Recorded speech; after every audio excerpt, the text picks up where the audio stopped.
Bonjour, aujourd'hui donc ça va être notre étude de cas numéro 3. Nous sommes en fait voilà, dans un contexte où nous avons un entrepreneur dirigeant d'une TPE depuis 10 ans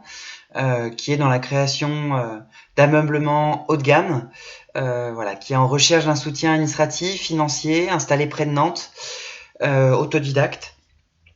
Celui-ci a son propre atelier, voilà, mais en pleine campagne, du coup, des difficultés parce qu'il se sent isolé. Il aimerait mettre en perspective un peu ses 10 années d'activité et faire évoluer son métier, faire évoluer aussi sa façon de se présenter, la façon de travailler. Et globalement, en gros, il nous expose qu'il se sent seul, qu'il a besoin d'un agent d'artiste, ou en tout cas c'est comme ça qu'il le formule avec ses mots, et qu'il aime pas globalement prospecter. Lui, il préfère être dans la création, dans les idées, formaliser, faire en sorte d'aller au bout et être dans le faire. Et besoin enfin, du coup, comme il est dans une pratique un peu artistique, un peu professionnelle, un peu différente par rapport à ses confrères, d'acculturer en fait ses clients, ses cibles, en tout cas une nouvelle pratique, cette nouvelle pratique esthétique. Pour ça, avec Primatera, on a proposé un accompagnement encore une fois sur mesure, partenarial, sur plusieurs années. Avec une logique vraiment de travailler main dans la main, avec notamment en fait la cofondation en fait d'une grande entreprise en Poitou-Charentes et Pays de la Loire dans un premier temps, pour expérimenter des modèles collectifs, donc aussi bien en termes d'approvisionnement, en termes de matières premières, secondaires, déchets, également en termes de co-conception, comment on peut co-concevoir avec d'autres créateurs, d'autres entrepreneurs, voilà, notamment dans le métier de l'habitat, dans les métiers de l'habitat, et puis également, voilà, comment ensuite on produit, éventuellement collectivement, comment on distribue,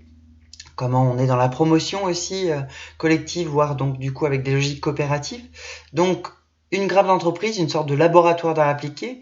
Également ensuite est arrivé à peu près simultanément, on a organisé en fait, on a cofondé et co-initié une dynamique citoyenne pour sensibiliser et promouvoir sur les modèles techniques et artistiques différents, clairement un peu alternatifs, ancrés sur leur territoire avec une logique d'économie circulaire créative, donc modèle que nous avons cofondé, co-modélisé en quelque sorte, avec l'aide ensuite de chercheurs qui sont venus étayer le sujet. La création d'un ouvrage manifeste avec voilà, préface de cet entrepreneur, donc que voici, voilà, sur l'économie circulaire créative. Également la création, le montage et ensuite le placement d'une expo itinérante sur ces pratiques, donc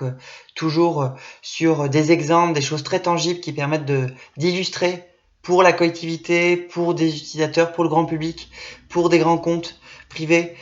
qu'est-ce que c'est que l'économie circulaire créative, et puis ensuite le soutien pour la mise en place d'actions commerciales, artistiques, pédagogiques sur le sujet. Voilà, ça a permis aujourd'hui en fait à cet entrepreneur d'avoir plus 50% de chiffre d'affaires, de pouvoir aussi intégrer un écosystème qu'il a finalement contribué à participer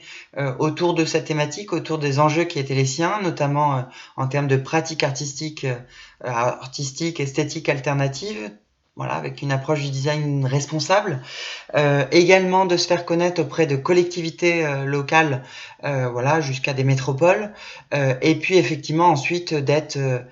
commissaire d'exposition avec l'aide effectivement d'autres confrères qu'il a pu rencontrer, et puis d'organiser des actions partenariales, commerciales et autres sur le sujet. Voilà. Donc aujourd'hui finalement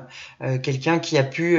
investir voilà, dans un projet d'accompagnement partenarial avec Primatera dans la durée, avec un budget pour le coup qui était ici moindre, étant donné qu'on était sur un financement mixte entre lui et d'autres sources de financement publics et privés. Voilà, à très bientôt pour les prochaines études de cas. Au revoir.